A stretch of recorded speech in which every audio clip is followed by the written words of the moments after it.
can't tolerate, and America simply can't afford more of the same. At any other time, I might have given up on politics, convinced that nothing would ever change. But this year, a new leader has emerged who offers the change that we so desperately need. Barack Obama's ideas and ideals are not tired and old, but they are rooted in the timeless values that define our great nation: unity, optimism, and faith. He's a leader who challenges us to put aside the old divisions of party and region and race and unite around a common purpose. A leader who will replace the old politics of special interest influence with fiscal responsibility and shared prosperity, including the freedom from the tyranny of foreign oil. A leader who, as a commander-in-chief, will keep our military strong, stop spending $10 billion a month in Iraq. We'll start bringing our troops home responsibly and with honor and win the war against those who actually attacked us on 9/11.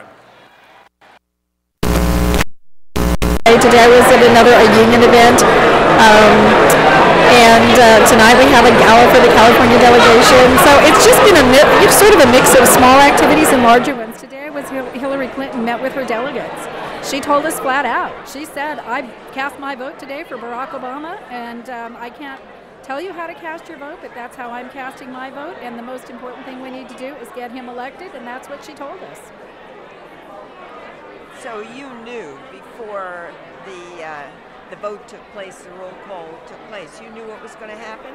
Well, I didn't have the count, because when I voted this morning, I could see that people were voting, and both for Barack and for Hillary. But my sense has been, since the day I came, that we came here for unity.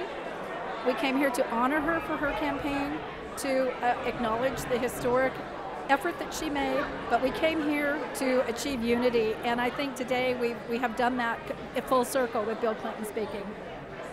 And all of the conversation that we're hearing in the media about unity being an issue that Hillary supporters are disappointed. What's your reaction to that? I felt like it was very much overhyped in the media. As a Hillary delegate, obviously I was very disappointed. I was very emotional yesterday when she spoke, in the sense that I felt a very personal connection to her, and I was so proud. I was just proud of the way she radiated confidence, and her courage and her strength was amazing, and it made me so proud to be her supporter. But also I was proud that the first words that she spoke were, "We are here, we are united in support of Barack Obama. We share the same values, we share the same positions. The important thing is that we take this and win for the American families of this country." So I was proud. That was her speech to the entire convention. Now today, what was your reaction when you heard New Mexico yielding to Illinois and then Illinois yielding to New York? Did you know what was coming? I didn't know exactly, but I've been reading like others and hearing that it was going to be somewhat choreographed, because I think that they did, obviously everybody wants to be united, but there was an issue of making sure she was acknowledged. And so we've been hearing that there's all sorts of negotiations and backroom things going on to make sure that, it didn't get out of control. But I think everybody knew Barack Obama was going to, obviously get the vote count he needed. And so it's not a big surprise. What would you see that a Hillary Clinton presidency, how would that differ from a Barack Obama presidency? Their issues, positions have, for the entire campaign, their issue positions have been the same, and the same as just about every other Democrat. I mean, health care for all Americans, an honorable exit to the war in Iraq, to making sure that we're spending, investing here in clean energy. You hear it over and over and over. So, she might have a different style, but substantially, they are working for the same team. They're working for the same results. So then you're feeling pretty comfortable about going out and working on behalf of Barack Obama now? Yeah, I sure am. I've always thought very highly of him. I respect him. I think that there's something very special about a man who can step up and energize not just the youth that we hear all about, but even women my age and men. I shouldn't say my age, but in any case, what I'm saying is he has sparked something. He has touched something in Americans that they want so badly. They want to believe their country can be better. They want to believe we can break through the gridlock.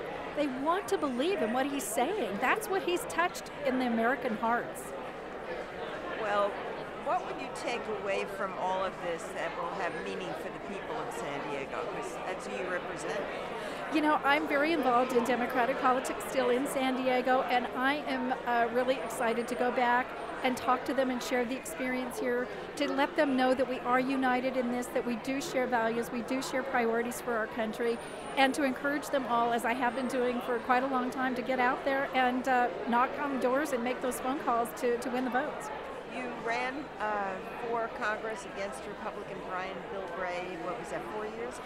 I actually ran in '04 against Cunningham and in '06 3 times against Bilbray. And I haven't stopped my organizing and my activity since then. You know, Democrats are only 1.8% from overcoming the Republican majority in the county of San Diego, which is one of the best kept secrets in San Diego. We have about 800 trained precinct captains. We are very organized, more than we ever have been. So does this set the fire in your belly again to run again? Well, I'm not ruling anything out. I enjoyed running. I enjoyed sharing the things that I feel are important with people, and I think I did make a difference. I think I did bring people together and empower them to feel that we can make a change in this country, even though I didn't win that particular election. So you said we're only a small percentage, or rather San Diego County is only a small percentage away from becoming Democratic. 1.8%. When do you expect, will that happen? Will you see people changing parties for this election? They have been. Democrats have been out registering Republicans nearly 10 to 1 since January, and it's only increasing now. So I expect this could happen by November. So say that again in a sort of how can I put it, a consistent way so I can pull that out as a Sure. You know, since January, we've been seeing an increase in Democratic registration. Obviously, the largest increase has been to decline to state voters. However, the Democrats have been out registering Republicans 10 to 1 since January. We've seen changing registrations from one party to the other, but mostly we've been seeing a lot of new ones. And right now, it's gone from, I think, 3 or 4% in January to 1.8%. It has been a very quick escalation of Democratic registration, and by November we may have the majority. Well, we will have more than the Republicans in the county. Good. Thank you very much, Francine Busby. You're welcome. Very nice. Was that concise enough, that last part, or do you want